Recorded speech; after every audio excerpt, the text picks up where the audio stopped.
बघा, विषय असा आहे की सरनाईक साहेब उठसूट ठाण्यावरनं येतात आणि आरोप करतात.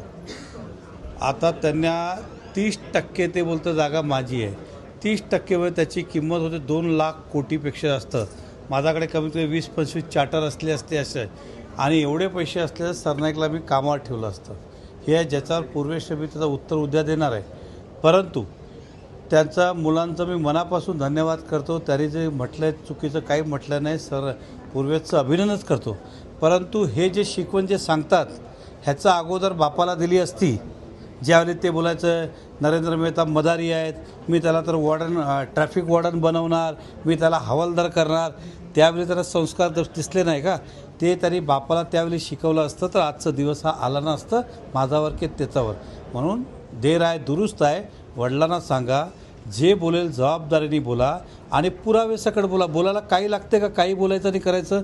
जे आज तुम्हाला हट झालं ना त्याला, ते आमच्या कुटुंबालाही हट होतं. ज्यावेळेस सरनाईक ट्रॅफिक वॉर्डन बोलतात, हवालदार बोलतात, मदारी बोलतात, त्यावेळेस त्यांच्या घरात वाटलं नाही का? आणि राहिला प्रश्न तो इन्साईड स्टोरी बोलतो ना, तर ऑस्ट्रेलियाची त्याचं इन्साईड स्टोरी आमच्याकडेही आहे. आता संस्कार आम्हालाही तरी शिकू नका तरी, हेच मला आज त्यांना सांगायचं आहे. रिक्षावाल्यांच्या याच्यावरती मराठी सक्तीचं कायदा केलेला आहे आणि 1 तारखेपासून मोहीम सुद्धा राबवली जाणार आहे. या संदर्भात काय? बघा, मी सरनाईकचा भाष्यावर जास्त गांभीर्याने घेत नाही, कारण ते बोलतात तसं कधी होत नाही. तो निर्णय व्हायला पाहिजे नाही व्हायला पाहिजे हा शेवटी माननीय मुख्यमंत्री घेतील, पण त्यांचं आम्ही गांभीर्याने घेत नाही. कारण तुम्हाला माहीत आहे त्याने इलेक्शन सांगितलं मी इकडे ST बसला तो मॉल बांधतो, अजून तिकडे पाणी हालत नाही. ते बोलून जातात पण प्रॅक्टिकल होत नाही. मग ज्याली होईल त्याली बघू.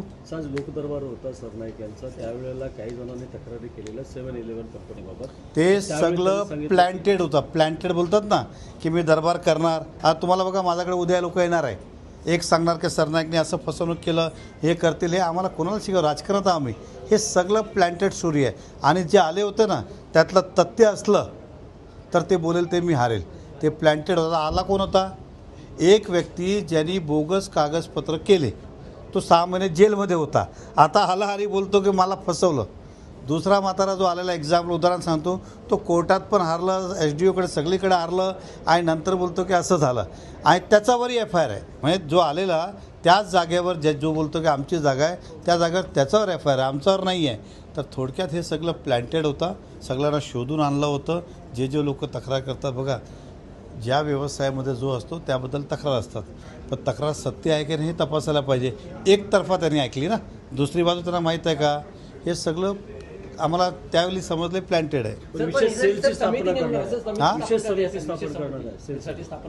त्यांनी करावं, कारण सरनाईक साहेबाचा स्वतःचा त्या इको सेन्सिटिव्हमध्ये इललिगल काम आहे. आम्ही सांगून थकलं. कमीत कमी ते अपॉइंट करतील ADTP. त्यांना समजेल की आपण जे करतोय ते चुकीचं काम करतोय, जंगलात करतोय, इको सेन्सिटिव्हमध्ये करतोय.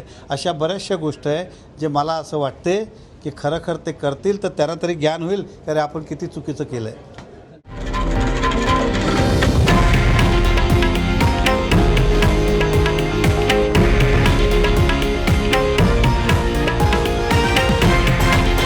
हे आहे देशातील नंबर 1 न्यूज नेटवर्क आणि आपण पाहत आहात TV9 मराठी, एकमेव.